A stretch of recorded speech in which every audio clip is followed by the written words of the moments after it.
کربلا کا واقعہ اسلام میں ایک ایموشنل انسیڈنٹ ہے. آج تھوڑی دیر کے لیے میں آپ کے سامنے حاضر آیا ہوں اور کوشش کروں گا کہ چند پوائنٹس جو ہمیں اندر سے ابھار دے, جو ہمارے ذہن کو کھول دے, وہاں تک میں آپ کو لے چلوں. اس سے قبل کہ میں جس آیت کریمہ کی تلاوت میں نے کی اس کی روشنی ڈالوں, آئیے اور بھی اللہ پڑھیے اللہم صلی علی سیدنا نبینا حبیبنا مولانا محمد وآلہ وصحبہ وسلم. صلاۃ و سلام علیک یا رسول اللہ یا نبی اللہ یا حبیب اللہ صلی اللہ تعالی علیہ وآلہ وسلم. اللہ پاک قرآن پاک میں ارشاد فرماتا ہے ولا تقولوا لمن يقتل في سبيل الله اموات, تم ان کو مردہ نہ کہو جو اللہ کے راہ میں شہید کر دیے, بل احیاء, بلکہ وہ زندہ ہے, ولکن لا تشعرون, اور تم ان کی زندگی کو نہیں سمجھ سکتے. ان کی بات بعد میں ہوگی جو شہید کر دیے تھے. بات شروع ہوتی ہے کہ ایک باپ ہے جس نے ایک خواب دیکھا اور اس خواب کو اللہ رب العزت نے قرآن پاک میں کوٹ کر دیا. کیا دیکھا؟ قال یا بنی انی ارى في المنام انی اذبحک فانظر ماذا ترى. ایک باپ نے ایک خواب دیکھا تھا اور اپنے بیٹے سے کہا تھا کہ اے میرے بیٹے, میں نے خواب دیکھا ہے کہ میں تمہیں ذبح کر رہا ہوں. اس باپ کے خواب پہ بیٹے نے جو جواب دیا تھا, آج کے بیٹوں کو سننا چاہیے, یاد کرنا چاہیے. اگر ڈائری لکھتے ہیں تو اس ڈائری میں نوٹ کرنا چاہیے. اس بیٹے نے جواب دیا تھا قال یا ابت افعل ما تؤمر ستجدنی ان شاء اللہ من الصابرین. اے میرے بابا جان, آپ کر ڈالیے جس کو آپ کو. آج کا بیٹا ہوتا ہے تو باپ سے کہتا ہے کہ آپ سب آواز ہو گئے, آپ کا دماغ خراب ہو گیا ہے, آپ بوڑھے ہو گئے ہیں. بھلا خواب دیکھ کر بھی کوئی اپنے بیٹے کو ذبح کرنے کی بات کرتا ہے. آج کے باپ کے کہنے پہ تو بیٹا چوک سے سبزی لانے نہیں جاتا, ذبح ہونے کے لیے جاتا. یہ دین ہے, یہ مذہب اسلام ہے جو ہمیں یہ ذہن دے رہا ہے کہ باپ کا کیا مقام ہے, باپ کا کیا ادب و احترام ہے. کہ اگر باپ یہ کہہ دے کہ میں نے خواب میں تمہیں ذبح کرتے ہوئے دیکھا ہے کہ میں تمہیں ذبح کر رہا ہوں, تو بیٹا یہ بیٹوں کو قیامت تک کے بیٹوں کے لیے ایک مثال, ایک جواب دے رہا ہے کہ اے میرے ابا جان, آپ کر ڈالیے اس خواب کو. بعد میں بات کریں گے کہ وہ نبی تھے اور حکم اللہ کا تھا, یہ بات میں بات ہوگی. پہلے ایک باپ اور بیٹے کے رشتے کو سمجھیے کہ باپ بیٹے کا رشتہ کیسا ہونا چاہیے. مطلب اسلام رسن دے رہا ہے کہ باپ کیسا ہونا چاہیے اور بیٹا کیسا ہونا چاہیے. کربلا کا یہ واقعہ ہر جگہ, ہر لمحے پہ, ہر موڑ پہ ہمیں ہماری زندگی سے کنیکٹ کرتا ہوا دکھتا ہے. آپ اور ہم کربلا کا واقعہ سنتے ہیں تو واقعہ سمجھ کے سنتے ہیں, کہانی سمجھ کے سنتے ہیں, یہ سوچ کے سنتے ہیں کہ ایک معاملہ ہوا تھا کربلا کے میدان میں. لیکن فلسطین والوں نے کربلا کا واقعہ کہانی سن کے, کہانی سمجھ کے نہیں سنا. فلسطین کے سرزمین کے مسلمانوں نے کربلا کے واقعے کو کہانی سمجھ کے نہیں سنا. اگر کہانی سمجھ کے سنے ہوتے تو کب کا کب توڑ لیتے, دشمنوں کے ہاتھ میں ہاتھ ڈالنے بات نہیں کرتے.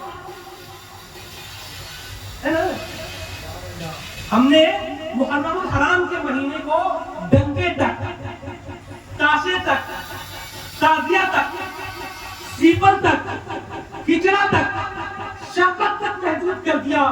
اور کربلا کا واقعہ ہمیں ایمان سے ملانے والی چیز ہے اور ہم نے ان کو ان چیزوں تک محدود کر کے رکھ دیا. غور کرنے کی بات ہے. تم دماغ پڑھیے اللہ صلی اللہ علیہ وسلم محمد وآلہ وسلم. صلاۃ و سلام علیک یا رسول اللہ یا نبی اللہ یا حبیب اللہ صلی اللہ تعالی علیہ وسلم. قرآن پاک میں اللہ کی عزت ارشاد فرماتا ہے وَإِذِ ابْتَلَىٰ إِبْرَاهِيمُ رَبَّهُ بِكَلِمَاتٍ فَأَتَمَّهُنَّ قَالَ إِنِّي جَاعِلُكَ لِلنَّاسِ إِمَامًا. اللہ نے حضرت ابراہیم علیہ السلام کو کئی طریقے سے آزمایا اور وہ ہر آزمائش میں کامیاب ہوئے. تو اللہ نے کہا قال انی جاعلک للناس اماما، میں تمہیں امامت کا منصب عطا کروں. تو ابراہیم علیہ السلام نے کہا قال ومن ذریتی، اے اللہ کیا صرف مجھے امامت ملے گا، میری ذریت کو بھی عطا کر دے. قال لا ینال احد الظالمین، اللہ رب العزت نے کہا کہ میرا وعدہ ظالموں کے لیے نہیں ہے. یعنی کہ اللہ رب العزت نے کہا کہ اگر آپ کی ذریت میں کوئی ظالم ہو جاتا ہے تو اس کو امامت نہیں ملے گی، باقی سب کو امامت ملے گی. یہ اللہ رب العزت نے انہیں عطا کیا. اور حضرت امام حسین جو ہے وہ حضرت ابراہیم علیہ السلام کی ذریت ہے. معاملہ شروع ہوا. آگے قرآن ہی اٹھاتے چلیے. حضرت ابراہیم علیہ السلام دعا کرتے ہیں ربنا وابعث فیہم رسولا منہم یتلو علیہم آیاتک ویزکیہم ویعلمہم الکتاب والحکمۃ. ابراہیم علیہ السلام نے ایک دعا کیا. کیا دعا کیا؟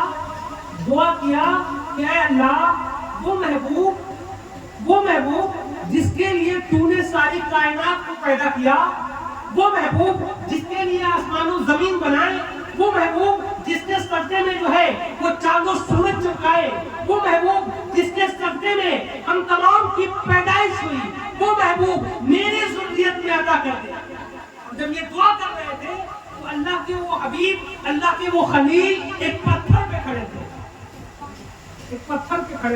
اور وہ پتھر پگھل گیا، جس کو آج بھی حاجی لوگ جاتے ہیں تو دیکھتے ہیں اسی پتھر کو مقام ابراہیم کہتے ہیں.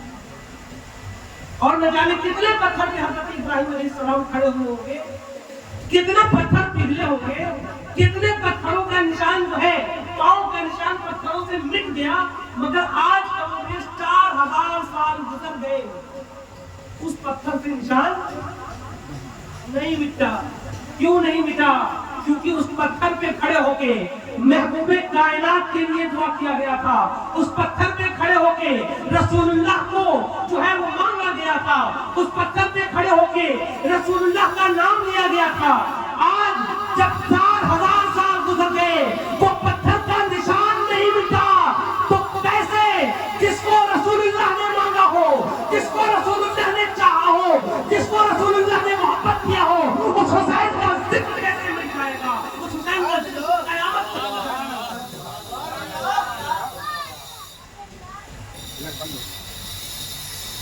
سمجھ آ رہی ہے؟ امام علی مقام کی جو ذات ہے نا، وہ کوئی ایسی ویسی بات نہیں ہے. حضرت علی بن مرتضیٰ رضی اللہ تعالی عنہ کے گھر میں بیٹے کی پیدائش ہوئی. آپ نے بیٹے کا نام حمزہ رکھ دیا، دوسرے بیٹے کا نام جعفر رکھ دیا. رسول اللہ صلی اللہ علیہ وسلم تشریف لاتے ہیں اور کہتے ہیں کہ علی میں ان دونوں بیٹوں کا نام بدلنا چاہتا ہوں، مجھے حکم آیا ہے میں ان دونوں بیٹوں کا نام بدلنا چاہتا ہوں. حضرت علی کیا کہتے ہیں؟ انہوں نے کہا یا رسول اللہ صلی اللہ علیہ وسلم جیسی آپ کی مرضی. دونوں کا نام بدل کے حسن اور حسین رکھا گیا. یہ نام جنت سے آیا. پھر جب تحقیق کیا گیا تو معلوم یہ چلا کہ یہ وہ جنتی نام ہے جس کو آج تک کبھی جنت میں بھی کسی کا نام نہیں رکھا گیا. وہ نام ہے حسن اور حسین. اور پھر ہسٹری آف عرب اٹھا کے دیکھا جائے تو زمانہ جاہلیت کا جو ایئر ہے وہ تقریباً 500 برس کا ہے. اس زمانے میں بھی کسی کا نام حسن اور حسین. یہ نام جنتی نام اللہ رب العزت نے محبوب کو عطا کیا اور محبوب نے حضرت علی کے لگتے جگر کا نام رکھا. اور پھر وقت گزرتا رہا. رسول اللہ صلی اللہ علیہ وسلم کبھی جو ہے حسنین کے مین کو اپنے کندھوں پہ گھماتے، کبھی ان کے ہونٹوں کو جو ہے ہوٹوں اپنے زبان کو ان کے منہ میں ڈال کر ان کو کبھی چساتے، کبھی ان کے گردن کو چومتے، کبھی ان کے ہونٹوں کو چومتے، کبھی ان کے لیے سجدے کو طویل کر دیتے، کبھی نماز میں اپنے گود میں بٹھاتے اور کبھی اپنے کندھے پہ۔ یہ مقام ہے۔ وقت گزرا، ایک دن رسول اللہ صلی اللہ تعالی علیہ وسلم حضرت امام علی مقام کو، حضرت امام حسین کو اپنے گود میں لے کر بیٹھے۔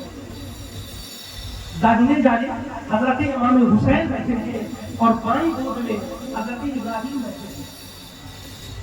حضرت ابراہیم رسول اللہ صلی اللہ تعالی علیہ وسلم کے بیٹے، کبھی رسول اللہ حضرت ابراہیم کو دیکھتے، کبھی حضرت امام حسین کو دیکھتے، کبھی حضرت ابراہیم کو چومتے، کبھی حضرت امام حسین کو چومتے۔ اتنا ہو رہا تھا، اسی درمیان اللہ رب العزت نے جبریل امی کو بھیجا اور کہا کہ جاؤ میرے محبوب کو یہ خبر دے دو، یہ پیغام سنا دو کہ اے محبوب، آپ ایک ساتھ ان دونوں بیٹوں کو نہیں رکھ سکتے، ایک بیٹا آپ رکھ لیں، ایک بیٹا مجھے۔ اتنا سندر تھا کہ سرکار تو عالم صلی اللہ علیہ وسلم کے آنکھوں میں آنسو آ گئے۔ آپ صلی اللہ علیہ وسلم رونے لگے۔ حضرت جبریل امی سے کہا کہ اگر ابراہیم کو دے دوں گا، اگر ابراہیم کو دے دوں گا تو میں روں گا، اگر ابراہیم کو دے دوں گا تو میں روں گا، اگر حسین کو دے دوں گا تو میں بھی روں گا، اور میری لگتے جگر میری بیٹی بھی روئے گی، اور مجھ محمد سے یہ گوارا نہیں کہ میری بیٹی کی آنکھوں میں آنسو آ جائے۔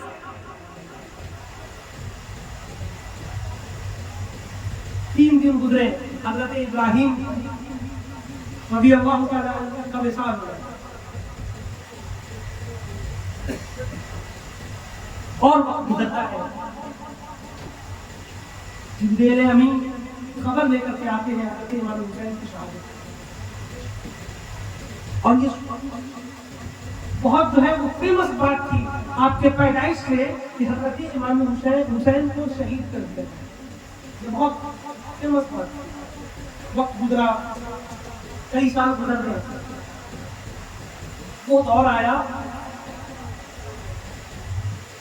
جس دور میں یزید کا حضور جو ہے وہ عام ہو گیا۔ وہ شراب بھی پیتا تھا، وہ زنا بھی کرتا تھا، وہ جو ہے طرح طرح کی برائیوں میں ملوث رہتا تھا، اور اس کے ساتھ چاہتا یہ تھا کہ میری خلافت ہو اور حضرت امام حسین میری بیعت میں آ جائے، امام حسین میری بیعت قبول کر لیں، جو اس کی خواہش تھی۔ اسٹوری کو منیمائز کر کے بتا رہے ہیں۔ حضرت معاویہ رضی اللہ تعالیٰ عنہ کا انتقال ہو جاتا ہے، اور آپ کے انتقال کے بعد خبر بھیجا جاتا ہے کہ عبداللہ بن زبیر، عبداللہ بن عباس اور حضرت امام حسین اور ایک صحابی رسول، ان سب کو بلا کر کے لے آئیے اور اعلان کر دیجیے کہ وہ یزید کی بیعت کو قبول کر لیں۔ خبر بھیجا گیا گورنر ہاؤس سے، حضرت امام حسین جاتے ہیں اور یہ خبر سنتے ہیں کہ حضرت معاویہ کا انتقال ہو گیا، اور اس کے ساتھ یہ خبر دیا جاتا ہے کہ آپ کو یزید کی بیعت قبول کرنی ہے۔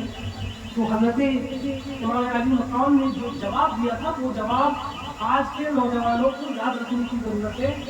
آپ نے کہا تھا کہ مجھ جیسا اس جیسے کی بیعت کیسے قبول کرے گا، مجھ جیسا اس جیسے کی بیعت کیسے قبول کرے گا۔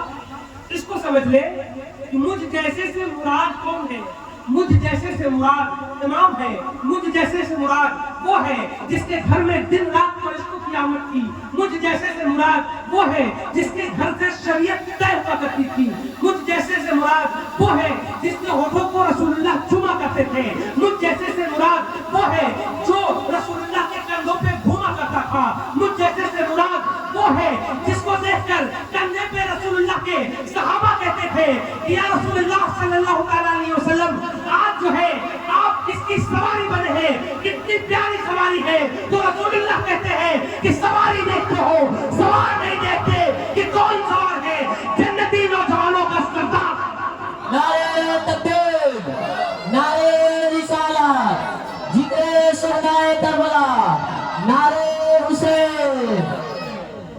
اس جیسے سے مراد حرام کاری کرنے والا ہے، اس جیسے سے مراد جوا کھیلنے والا ہے، اس جیسے سے مراد شراب پینے والا ہے، اس جیسے سے مراد سود کھانے والا ہے، اس جیسے سے مراد زنا کرنے والا ہے. تو مجھ جیسا اس جیسے سے کیسے بیعت کرے گا کہ امام علی مقام نے میسج دے دیا کہ تم جیسا اس جیسے سے دوستی کیسے کر لیتا ہے. اب مجھ جیسے سے آپ اپنے آپ کو رکھیں. آپ مسلمان ہیں، کلمہ پڑھنے والے ہیں، قرآن پڑھنے والے ہیں، نماز پڑھنے والے ہیں، رسول اللہ سے عشق کا دم بھرنے والے ہیں. آپ جیسا اس جیسے سے کیسے دوستی کر لیتا ہے؟ اس جیسے سے مراد بتا دیں کس جیسا؟ اللہ کے ساتھ شریک کرنے والا، اللہ کی نافرمانی کرنے والا، اللہ کا انکار کرنے والا، رسول اللہ کی شان میں گستاخی کرنے والا، جوا کھیلنے والا، شراب پینے والا، زنا کرنے والا، تمام تر احکامات سے متنفر، جو رسول اللہ صلی اللہ تعالیٰ علیہ وسلم کی طرف سے نافذ ہوئے، اس کا انکار کرنے والے سے دوستی کیسے کر لیتا ہے؟ اور نیچے لیول پہ آئیے. آپ جیسا ایسا جو رسول اللہ سے محبت کا دم بھرتا ہے، اس جیسے سے کیسے دوستی کر لیتا ہے جو رسول اللہ سے عشق کا انکار کرتا ہے؟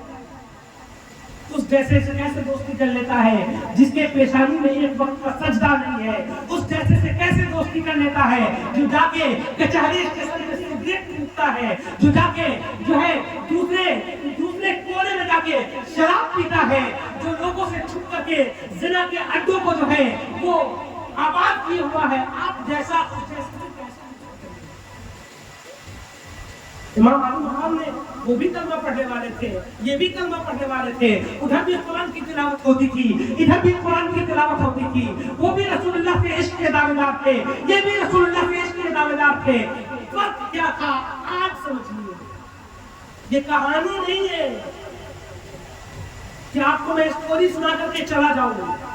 آج غور کرنے کی ضرورت ہے کہ آپ جو ہولی ڈے ٹرپ بینکاک میں جا کے مناتے ہیں، ملیشیا میں جا کے مناتے ہیں، تھائی لینڈ میں جا کے مناتے ہیں، گوا میں جا کے مناتے ہیں، یہ ہولی ڈے آپ کے لیے نہیں ہے، آپ کے لیے نہیں ہے.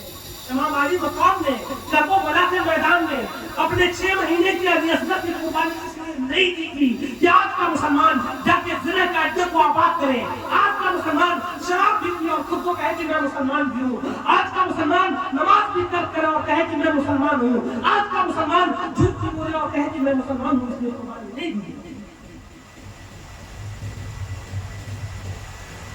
آپ نے اسٹوری بنا کے رکھا ہے، ٹھیکرا فاتحہ کرا دیا آپ کا کام ہو گیا، شربت فاتحہ کرا دیا آپ کا کام ہو گیا. نہیں، کام اس سے نہیں ہوگا، کام کرنا پڑے گا. درود پاک پڑھیے. اللہم صل علی سیدنا حبیبنا مولانا محمد الکریم وآلہ وسلم. صلوات اللہ وسلام علیک یا رسول اللہ یا نبی اللہ یا حبیب اللہ صلی اللہ علیہ وسلم. مجھ جیسا اس جیسے گیا قبول نہیں کرے گا.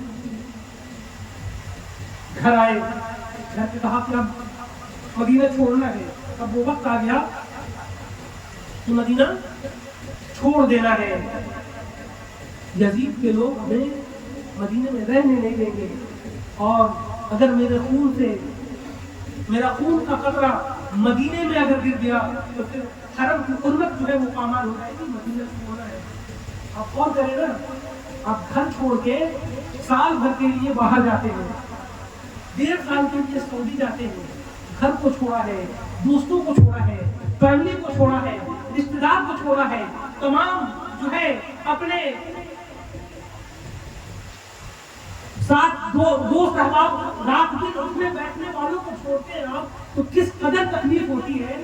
آپ ذرا غور کریں کہ جس شہر میں، جس محلے میں، جس مکان میں حضرت امام علی مقام نے اپنا بچپن دیکھا ہے، اپنی جوانی دیکھی ہے، رسول اللہ کی محبت دیکھی ہے، صحابہ کو ان کی تقریب کرتے ہوئے دیکھا ہے، وہ شہر چھوڑنے میں کتنی تکلیف ہوتی ہوگی. کبھی اپنے دل کا ہاتھ رکھ کے غور کر کے دیکھیں کہ رسول اللہ کے اس نواسے نے جب مدینہ المنورہ کو چھوڑا ہوگا تو ان کی طبیعت کیسی تھی، ان کے ایموشنز کا کیا حال ہوا ہوگا، ان کی فیلنگز کیسی ہوگی اس ٹائم پہ جب حضرت امام علی مقام جو ہے وہ اپنا گھر چھوڑ کے جو ہے وہ باہر نکل رہے ہیں، اپنا گھر چھوڑ کے سفر میں نکل رہے ہیں۔ حضرت امام علی مقام کہتے ہیں جب مدینہ چھوڑنا ہوگا اور پھر اپنے گھر سے نکل کے اپنی والدہ کے مزار اطہر پہ جاتے ہیں اور جا کر کے اپنی والدہ کی بارگاہ میں کھڑے ہو کے روتے ہیں، سسکیاں لیتے ہیں کہ اب امی جان ہمارے جانے کا وقت آ گیا۔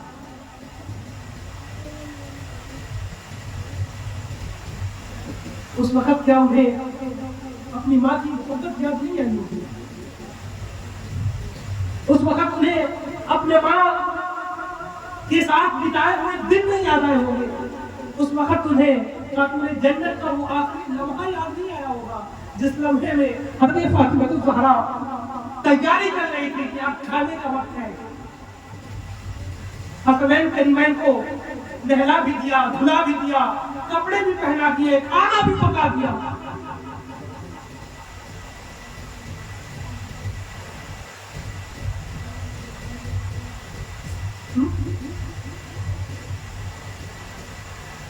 غور کریں، تصور کریں، امیجن کریں، ہم نے دین کو اپنے حساب سے کسٹمائز کر لیا ہے، جہاں جی چاہتا ہے دین کے احکام کو لیتے ہیں، جہاں جی نہیں چاہتا اس کو اگنور کر کے آگے بڑھ جاتے ہیں۔ غور کریں، حضرت امام علی مقام وہاں سے نکل کے رسول اللہ کی بارگاہ میں جاتے ہیں اور نانا کے قبر اطہر سے لپٹ کر رونے لگتے ہیں۔ وہ آنسو جس کے گرنے پہ آسمان سے فرشتے آ جائے، وہ آنسو جس کے گرنے پہ آسمان سے فرشتے آ جائے کہ امام حسن و حسین کو اب چپ کرا دیجئے، ان کے رونے کو دیکھ کے آسمان کے فرشتے رونے لگے ہیں۔ وہ حسین عبدالمین جن کے رونے پہ آسمان سے فرشتے نازل ہو جاتے تھے، وہ حسین آج رسول اللہ کے قبر سے لپٹ کے زار و قطار ہو گئے۔ نانا جانے کا وقت آ گیا ہے، اب مدینے سے چھوٹنے کا وقت ہو گیا ہے، اب یہاں سے رخصت ہونے کا وقت ہو گیا ہے۔ نانا اپنے حسین کے لیے دعا کر دیجئے کہ وہ آپ کے امیدوں پہ کھڑا اترے، اپنے حسین کے لیے دعا کر دیجئے کہ وہ اللہ کے دین کے لیے جو ہے وہ ثابت قدم رہے، اللہ کے آزمائش پہ کھڑا اترے۔ قرآن کہتا ہے وَلَنَبْلُوَنَّكُمْ بِشَيْءٍ مِّنَ الْخَوْفِ وَالْجُوعِ وَنَقْصٍ مِّنَ الْأَمْوَالِ وَالْأَنفُسِ وَالثَّمَرَاتِ وَبَشِّرِ الصَّابِرِينَ۔ اللہ فرماتا ہے کبھی خوف سے، کبھی بھوک سے، کبھی پیاس سے، کبھی مال کے نقصان سے، کبھی جان کے نقصان سے، اور جس نے صبر کیا وَبَشِّرِ الصَّابِرِينَ، اس کے لیے بشارت ہے۔ کرب و بلا کے میدان میں ہر آزمائش کی انتہا ہو گئی، ہر آزمائش کی انتہا ہو گئی تھی۔ نہ بھوک اس لیول تک جا سکتا تھا، نہ پیاس اس لیول تک جا سکتی تھی، نہ جان اور مال کے نقصان۔ کوئی کتنا نقصان اٹھائے گا، کوئی کتنا نقصان اٹھائے گا۔ بیٹے کو بھی دے دیا، بھتیجے کو بھی دے دیا، بھانجے کو بھی دے دیا، سب کچھ کس لیے؟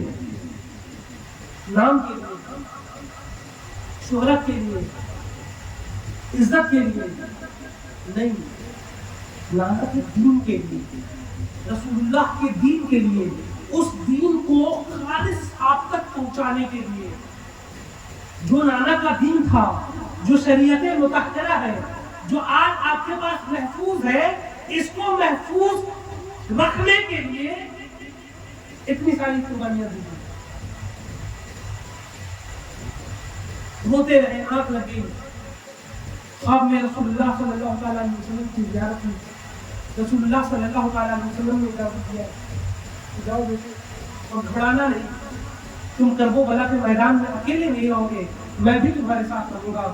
میں بھی جو ہے وہ کرب و بلا کے میدان میں علی اکبر کی جب جوانی لوٹی جائے گی، میں بھی دیکھوں گا کہ کیسے میرا بیٹا اپنے جوان بیٹے کو اللہ کے دین کے لیے شہید کر رہا ہے۔ لوگ کہہ سکتے تھے کہ ابراہیم تھے، اللہ نے بیٹے کا خون طلب کیا تھا، تو ابراہیم نے جب شہید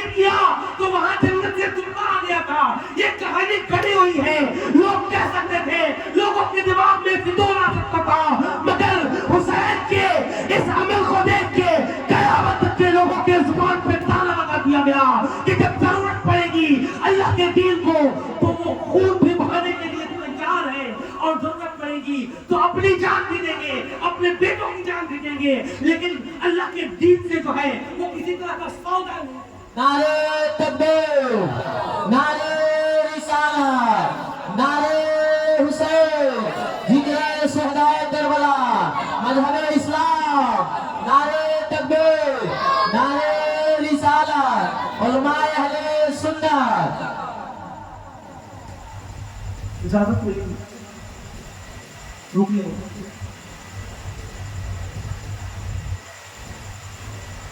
بہت سارے معاملات راستے میں ہوئے، اپنے سے پہلے حضرت مسلم بن عقیل کو بھیجا، ان کو شہید کیا گیا، ان کے بیٹوں کو شہید کیا گیا، اور وقت گزرا، کئی جانے گئی، اس درمیان کئی جانے گئی۔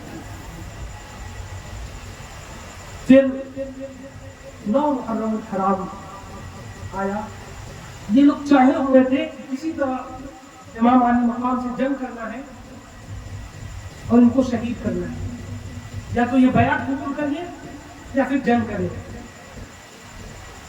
9 محرم الحرام آیا، حضرت امام علی مقام نے کہا کہ آج کی رات مجھے دے دو کہ میں اللہ کی عبادت کر لوں، کل بات کریں گے۔ 9 محرم الحرام کو امام علی مقام نے سب کو بلایا،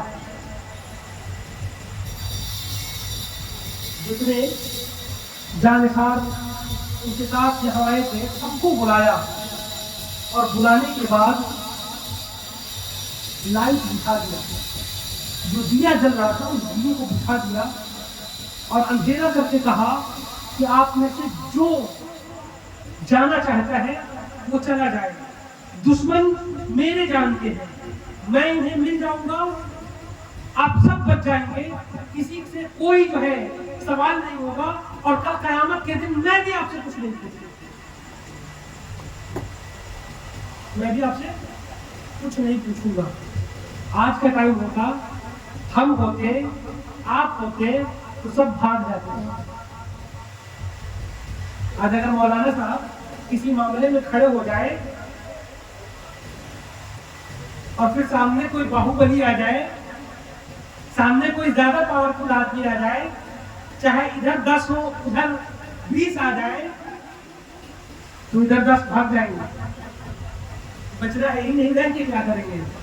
ادھر 72 تھے، ادھر 22,000 تھے، 22,000۔ بات سمجھ رہے ہیں؟ 22,000۔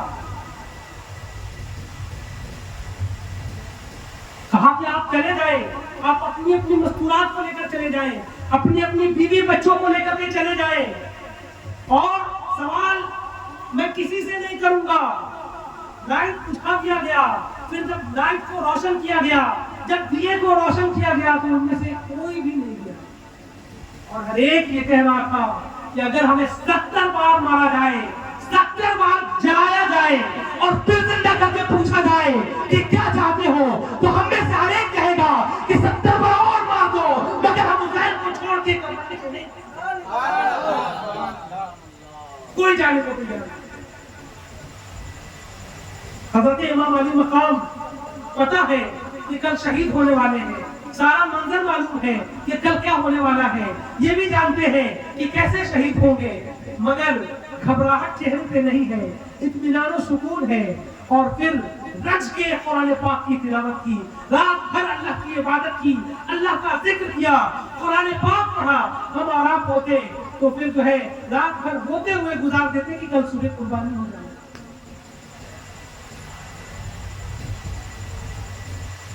امام علی مقام نے ہر جگہ مسلمانوں کو صبر کرنے کا جو طریقہ ہے وہ سکھایا ہے۔ آج اگر تھوڑی سی طبیعت خراب ہو جاتی ہے ہم بے صبر ہو جاتے ہیں، تھوڑا سا بزنس میں لاس ہو جاتا ہے ہم بے صبر ہو جاتے ہیں، بچے جو ہے وہ پڑھائی ٹھیک سے نہیں کر رہے ہیں یا ناکام ہو گئے بے صبر ہو جاتے ہیں، جو ہے